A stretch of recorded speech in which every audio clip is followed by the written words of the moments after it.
胡锦涛快步登上废墟高处，查看救援现场，焦急地询问人员伤亡情况。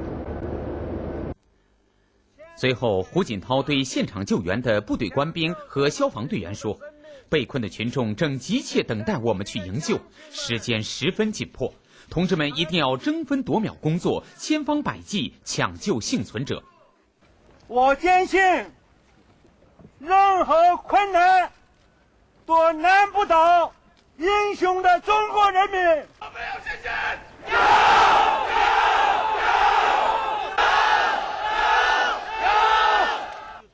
听说什邡市深山里一些村庄的乡亲们受灾比较严重，急需救援人员。总书记当即把地方和部队的负责同志招呼到身边，同他们紧急研究救援措施。最关键的问题就是要把我们这个工作延伸、扩展、落实到村。是有哪几个村现在还没有进？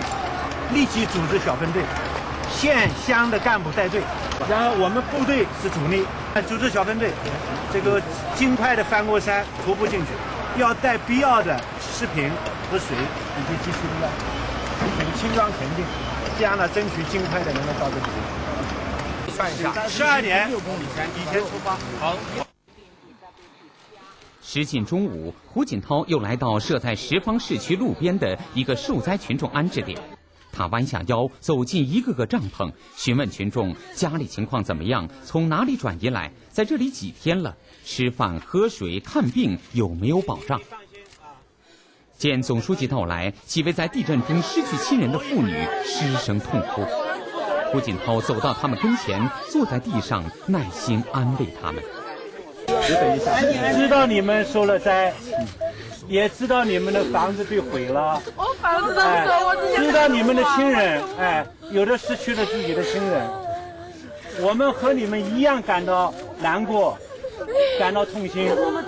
我们现在调了10万解放军武警，多深入到你们每一个村、每一个乡，一个一个的船去进行营救。只要有一线希望，只要有一点生还的可能，我们都会尽最大努力去营救。我们下一步我们还要安排好大家的生活，我们还要重建家园，是不是啊？要保重身体，是吧？你放心好，我们一定会尽最大努力啊！在一个帐篷里住着一家从山区转移来的受灾群众。胡锦涛俯下身子，搂过在震灾中失去爷爷的男孩，对这家人说：“这次这个特大的地震灾害毁灭了你们的家园，也使得你们当中的一些人失去了亲人。我们和你们一样难过，谢谢和同心，谢谢你们的关心。天灾无情人有情。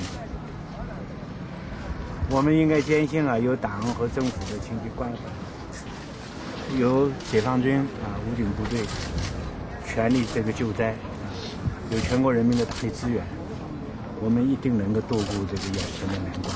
对，乡亲们放心我们一定尽全力营救被困的人员，也会尽全力为这个受伤的人员医治，也会尽全力安排好大家的生活，好不好？下一步我们还要尽全力来帮助大家恢复生产，重建家园。感谢感谢。孩子，你几岁了8岁。8岁是吧？这个我们从小就要这个学会坚强绝不能向困难低头我们要有信心要有勇气，要有力量。青年志愿者熊淑娟是北京城市学院的2年级学生，地震前一天正好回什邡家里。他告诉总书记部队官兵救援他家人的经过。我爷爷遇难了，是他们靠双手一点一点从废墟当中把我爷爷拉出来的，所以说特别感动。我们群众给他们送水的时候，他们说不要，真的是感动中国的就是他们，还有中央，真的特别感动我们，特别灾区人民也感受到了中央的关心，也感受到中央的温暖，所以说这一次我们没有灰心，我们也看到了重建家园的希望，也有了这种坚定的信念。总书记握着熊淑娟的手，对她的坚强表现和奉献精神给予充分肯定，勉励她为更多受灾群众做好心理抚慰，帮助大家增强信心，克服困难，重建家园。离开安置点时，胡锦涛再一次叮嘱地方和部队的负责同志说：“一个要千方百计，把这个营救队伍这个推进到每一个村。你看刚才乡亲们这种心情、这种愿望非常迫切。对，现在呢，我们部队都上来了，但是呢，不能把人只部署在这个乡镇、县市以上，要往村，现在要密切往村。这样的话，才能真正把这个灾情处理清楚，因为也才能真正把援救群众的工作落到实处。对。”回良玉、郭伯雄、令计划、王沪宁等领导同志一同看望慰问。